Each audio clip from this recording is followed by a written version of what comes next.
diberkati Tuhan, senang rasanya kita berdua pagi ini bisa mendampingi kalian dalam devotion pagi ini. Sebelum kita mulai, mari kita berdoa dulu ya. Tuhan Yesus, terima kasih Tuhan untuk anugerah-Mu, untuk berkat-Mu. Dampingi kami dalam devotion ini, untuk apa yang kami pujikan dan kami dengar bisa menjadi rema dan berkat bagi kami semua. Berikanlah roh hikmat-Mu Tuhan untuk kami. Terima kasih Bapa, hanya di dalam nama-Mu kami telah berdoa dan mengucap syukur. Amin. Untuk hari ini kita akan menyanyikan lagu Seperti Bapa Sayang Anaknya.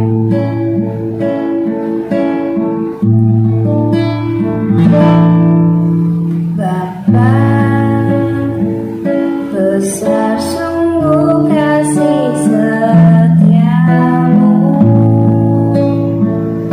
nyata sungguh perlindunganmu, tak satu kuasa mampu pisahkan aku dari kasih-Mu.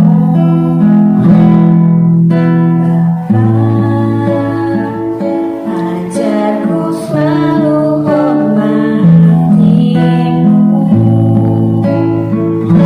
ajarku turut perintah-Mu, berikan ku hati untuk menyembah-Mu dan bersyukur setiap waktu. Seperti Bapa sayang anaknya, berikanlah Engkau mengasihiku, Kau jadikan biji matamu, Kau berikan sayang pada padamu, seperti Bapa sayang anaknya. Berikanlah Kau menuntun langkahku dari depan hingga Kau beri rancangan-Mu yang berkali-kali. Seperti Bapa sayang anaknya, berikanlah Engkau mengasihiku, Kau jadikan biji matamu, Kau berikan sayang pada padamu, seperti Bapa sayang anaknya. Berikanlah Kau menuntun langkahku dari depan hingga Kau beri rancangan-Mu yang terbaik bagiku.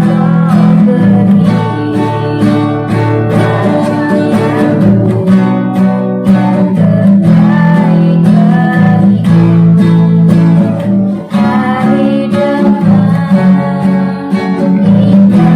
Kau beri rancangan-Mu yang terbaik bagiku. Hari depan hingga Kau beri rancangan-Mu yang terbaik bagiku.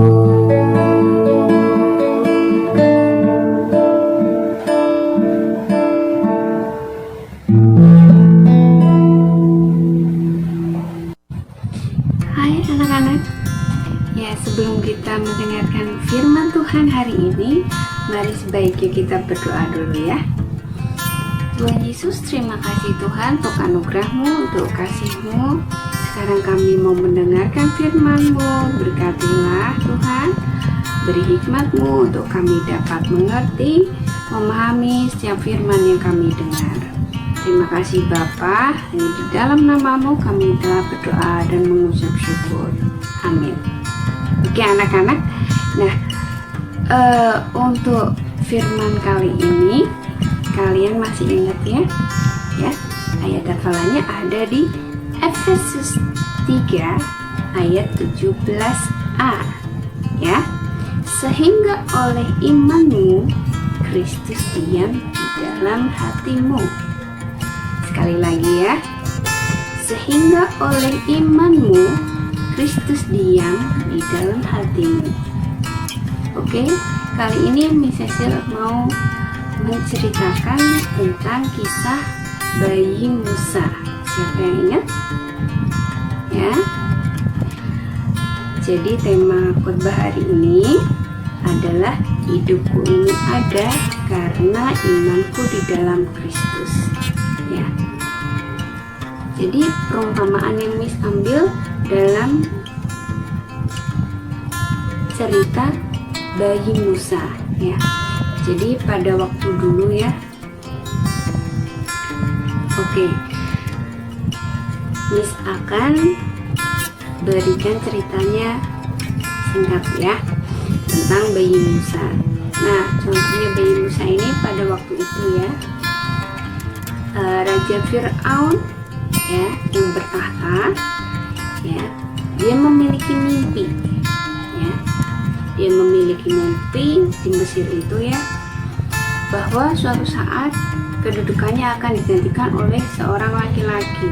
Dia bingung siapakah laki-laki itu yang berani menggantikan kedudukannya ya, padahal kan dia orang yang kuat, berkuasa, punya segala-galanya ya. Dia takut dia akan tergantikan, makanya dia perintahkan kepada para tentaranya di seluruh negeri Mesir ya, untuk membunuh setiap bayi yang lahir yang berjenis kelamin laki-laki ya.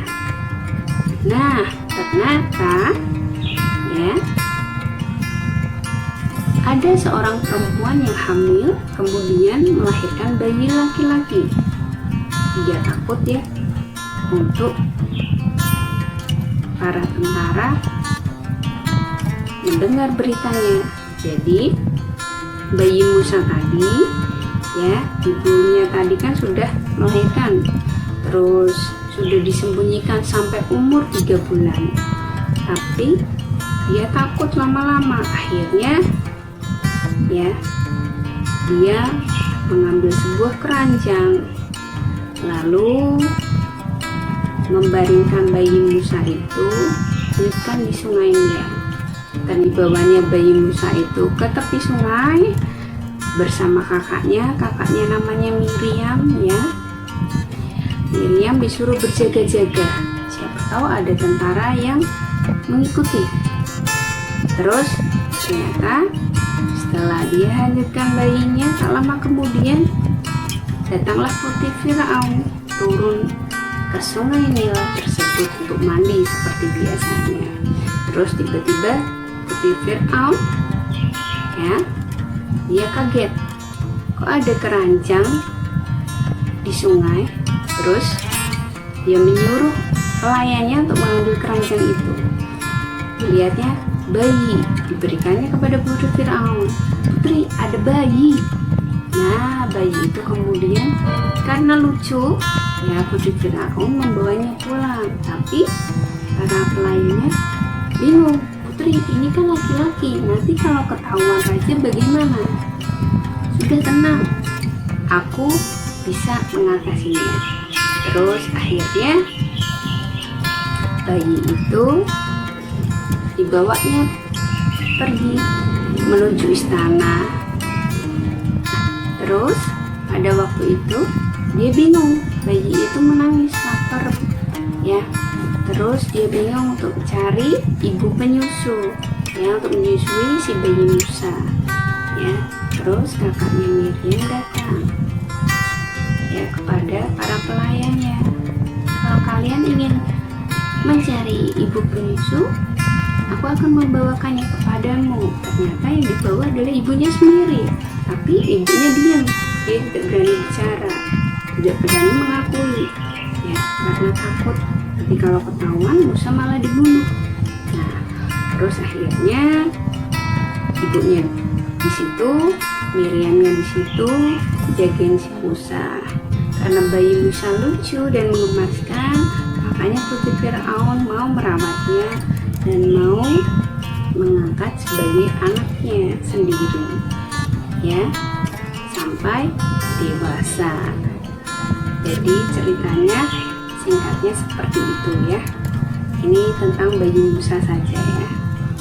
Jadi ibu Miriam dan Musa itu berada di istana Mesir, di mana putri Firaun yang menyelamatkan bayi Musa dan merawatnya hingga besar, ya.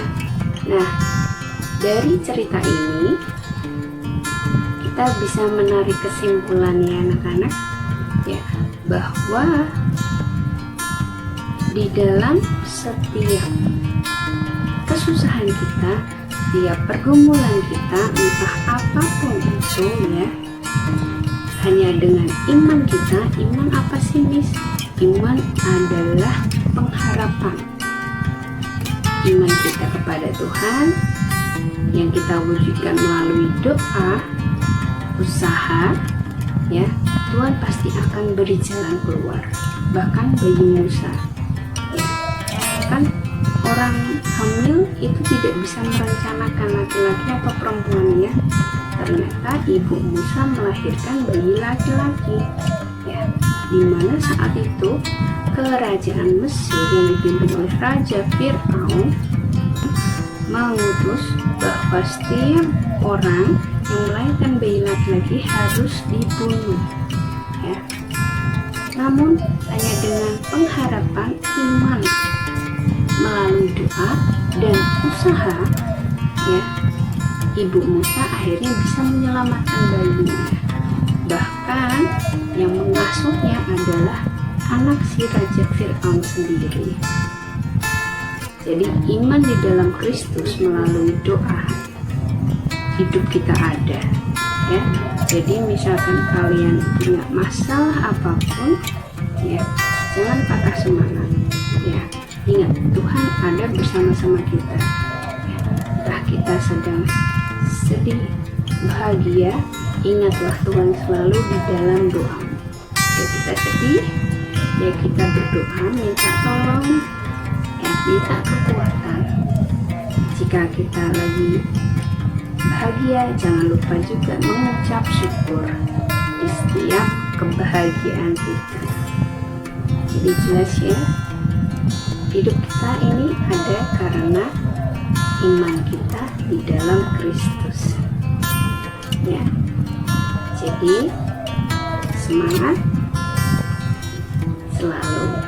Oke, yuk sebelum kita tutup devotion kita hari ini, mari kita berdoa supaya semua pujian, penyembahan, dan firman yang kita dengarkan hari ini melalui cerita bayi Musa dapat menjadikan kita kuat di dalam Kristus melalui iman kita, yaitu doa kita.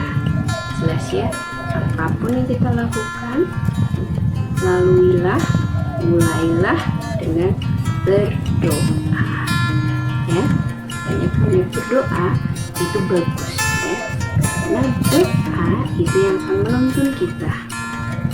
Karena di setiap doa kita, disitulah Tuhan hadir. Oke anak-anak, ya, jangan lupa ayat hafalan kita di Efesus 3 ayat 17a. Oke, Efesus 3 ayat 17a. Sehingga oleh imanmu Kristus diam di dalam hatimu. Terus, ya, kita berdoa sebelum kita menutup devosi ini. Tuhan Yesus, terima kasih untuk anugerah-Mu. Sekarang devosi kami sudah selesai. Berkati Tuhan untuk setiap pujian, penyembahan, firman kami dengar, menjadikan kami lebih kuat lagi untuk meniti cita-cita kami, hari depan kami. Kami percaya Engkau sendiri yang menyertai setiap langkah kami. Terima kasih Tuhan Yesus, hanya di dalam nama-Mu kami telah berdoa dan mengucap syukur. Amin. God bless you.